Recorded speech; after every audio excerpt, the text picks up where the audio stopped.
بسم اللہ الرحمن الرحیم۔ السلام علیکم ورحمۃ اللہ دوستو۔ سب سے پہلے height of knowledge television پر شاہ محمود قریشی صاحب کی یہ دبنگ دلانہ انٹرویو اور معلومات اور انکشافات سے بھرپور انٹرویو ملاحظہ کیجیے، اور پھر height of knowledge television کو سبسکرائب کیجیے تاکہ معلومات کی بلا ترتیب روانی کا سلسلہ آپ تک پہنچتا رہے۔ ویڈیو پسند آنے کی صورت میں لائک اور حلقہ احباب میں شیئر بھی ضرور کیجیے گا۔ تو چلتے ہیں اپنی ویڈیو کی طرف۔ اور ان کا جو پلان ہے وہ اب واضح ہو چکا ہے۔ 9/11 کے بعد دنیا نے دیکھا کہ پاکستان ایک فرنٹ لائن اسٹیٹ بن چکا، اور اس فرنٹ لائن اسٹیٹ کے ناطے پاکستان نے ایک بہت بڑی قیمت ادا کی ہے۔ اس کا اعتراف کیا بھی جاتا ہے، لیکن جتنا ہونا چاہیے شاید اتنا نہیں ہوتا۔ میں عرض کرنا چاہوں گا کہ اگر آپ ایک دائرانہ نظر دوڑائیں تو 2001 سے 2020 تک 19,130 حملے، دہشت گردانہ حملے پاکستانیوں نے سہے ہیں، برداشت کیے، ان کا مقابلہ کیا ہے۔ 83,000 سے زیادہ ہماری کیجولٹیز ہوئی ہیں، اور ان میں 32,000 شہادتیں ہیں۔ ان شہادتوں میں 23,000 عام شہری ہیں، سویلینز ہیں، نہتے لوگ ہیں، بچے ہیں، خواتین ہیں، اور 9,000 کے لگ بھگ ہماری لا انفورسمنٹ ایجنسیز کے جوان اور افسران ہیں۔ اگر مالی نقصانات کا جائزہ لیا جائے تو ایک محتاط اندازے کے مطابق پاکستان کو $126 ارب سے زیادہ معاشی نقصان پہنچا ہے، اور جو لاسٹ اکنامک اپرچونٹیز ہیں اس کی طرف تو میں نظر دوڑا ہی نہیں رہا، کیونکہ اس کو کیلکولیٹ کرنا آسان نہیں ہے۔ دنیا جانتی ہے جب پاکستان مصروف تھا اور پارٹنر کر رہا تھا دنیا کے امن و استحکام کے حاصل کرنے میں، تو ہندوستان پاکستان کے گرد ایک ٹیررسٹ نیٹ ورک کا جال مسلسل بن رہا تھا۔ ہندوستان اپنی سرزمین پاکستان کے خلاف دہشت گردی کے لیے استعمال کرنے کی اجازت دے رہا تھا، اور نہ صرف اپنی سرزمین، گرد و نواح اور پڑوس میں بھی جہاں جہاں ان کو سپیسز ملی انہوں نے فائدہ اٹھایا، اور پاکستان پر حملہ ہونے کی انہوں نے اپنی کوشش جاری رکھی۔ آج ہمارے پاس ناقابل تردید شواہد ہیں، اور وہ شواہد ہم قوم کے سامنے اور انٹرنیشنل کمیونٹی کے سامنے اس ڈوسیئر کی شکل میں میں آج پیش کر رہا ہوں۔ یہ جو ڈوسیئر ہے اس میں بہت سی تفصیلات ہیں، لیکن میں واضح کرنا چاہوں گا کہ یہ تفصیلات مکمل نہیں ہیں۔ تفصیلات ہمارے پاس اور بھی ہیں، اور بوقت ضرورت استعمال کی جا سکتی ہیں۔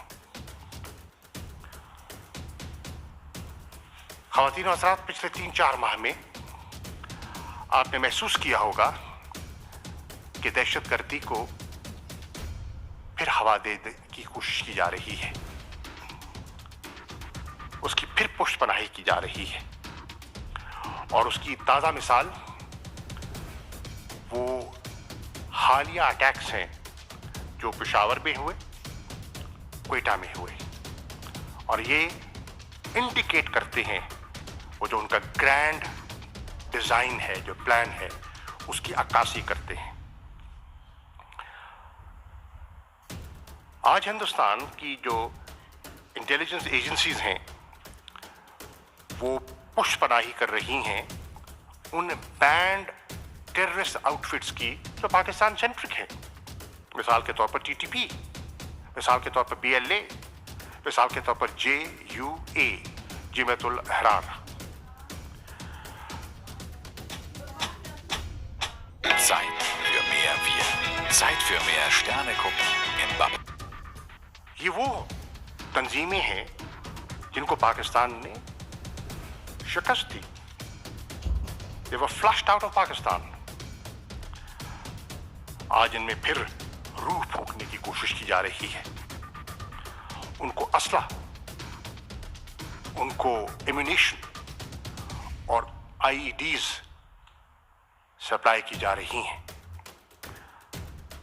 और उनको उकसाया जा रहा है कि वो पाकिस्तान के अंदर कार्रवाइयां करें और खास तौर पर निशाना बनाएं उलमा को, नोटेबल्स को और पुलिस ऑफिशियल्स को।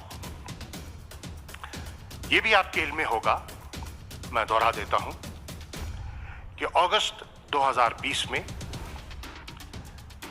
हिंदुस्तान ने यूनिफिकेशन की TTP, JUA और HUA के दरमियान जो ब्रेकअवे फैक्शंस थे उनको यकजा करने में उनका किरदार वाज़े हो गया है। और आज वो मुसलसल कोशिश कर रहे हैं कि एक कंसोर्शियम एस्टैब्लिश किया जाए between TTP, BLA, BLF and BRA। वो जो डिसिडेंट एलिमेंट्स हैं उनको यकजा करने का, ये उसी ग्रैंड डिजाइन का हिस्सा है।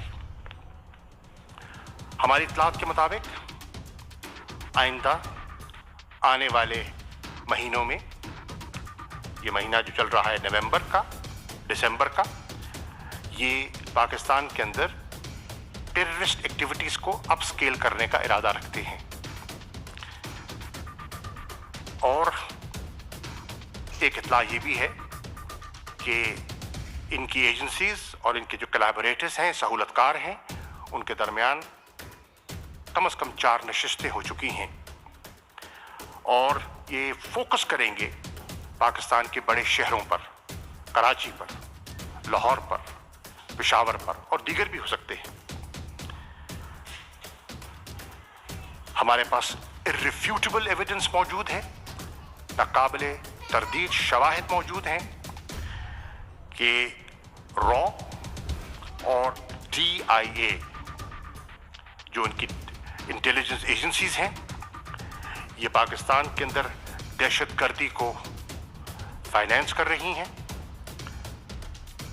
दहशतगर्दों को ट्रेन कर रही हैं, उनको हाबर करते हैं और टेररिज्म को प्रमोट करने में अमली इक़दामात उठा रही हैं। और मकसद वही स्टेट टेररिज्म और इंस्टेबिलिटी। ये जो डॉसियर है, ये जो कंपाइल किया गया है, ये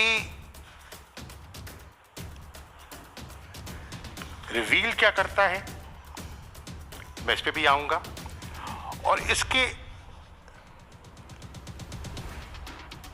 जो हिंदुस्तान के ऑब्जेक्टिव्स हैं वो क्या है, मैं 3 ऑब्जेक्टिव्स का जिक्र करना चाहूंगा। उनका पहला ऑब्जेक्टिव है पाकिस्तान की जो अमन की तरफ पेशरफ्त है उसमें खलल डालना,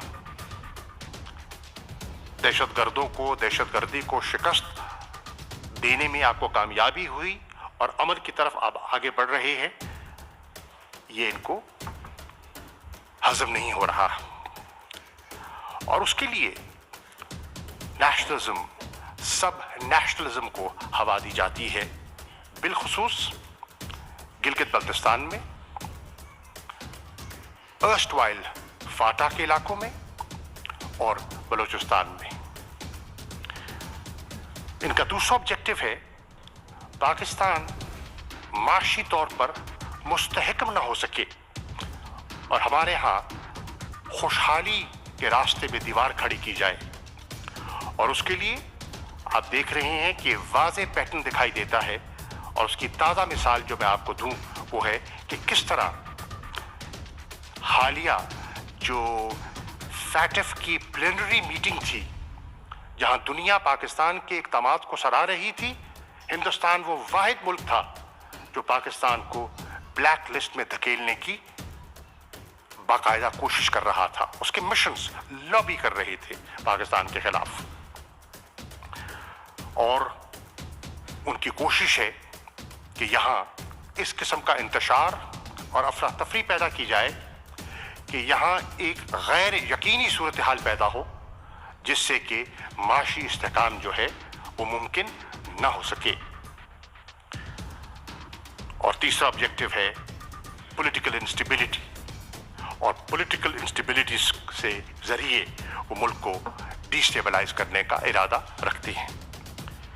ये डॉसियर जो आपके सामने, जिसकी तफसीलात DGISPR आपके सामने पेश करेंगे, ये 4 चीजें रिवील कर रहा है।